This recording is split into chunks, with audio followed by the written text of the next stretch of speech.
আচ্ছা, এখানে দেখতে পাচ্ছেন আমাদের সামনে একটা পাম্প আছে। পাম্প মানে আমাদেরকে এই পাম্পটা যেভাবে হোক পানি উঠানামা আমাদের কন্ট্রোল করতে হবে। তো সেক্ষেত্রে আমরা এখানে দুইটা মুড ইউজ করেছি। একটা হচ্ছে টাইমার বেস ম্যানুয়াল মুড, আর একটা হচ্ছে এই ফ্লোট সুইচ বেস অটোমেটিক আর কি। এটা তো আমি দেখাচ্ছি। প্রথমে টাইমার অন হলে আমরা টাইম সেট করে দিয়েছিলাম। তো টাইম সেট করে দেওয়ার পর আমার পানি উঠতেছে পাম্পে, মোটর অন হয়ে। টাইমারের টাইম শেষ, তখন মোটর অটোমেটিক অফ হয়ে গিয়েছে। তো এখন আপনাদের দেখাবো আবার অটোমেটিক মুডটা। তো পানির ট্যাঙ্কের যখন একদম নিচের দিকে থাকবে, মানে পানি কম থাকবে একেবারে, তখন তো আমাদের পাম্প অন করতে হবে। এই যে পাম্প অন হয়ে গেল, অটোমেটিক পানি উঠতেছে। উঠতে উঠতে উঠতে উঠতে ট্যাঙ্ক যখন আস্তে আস্তে ফুল হতে শুরু করবে, এই ফ্লোট সুইচটাও অটোমেটিক উপরের দিকে উঠতে শুরু করবে ভেসে।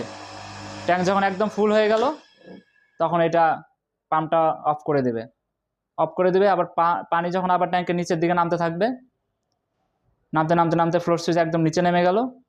নিচে নেমে গেলে তখন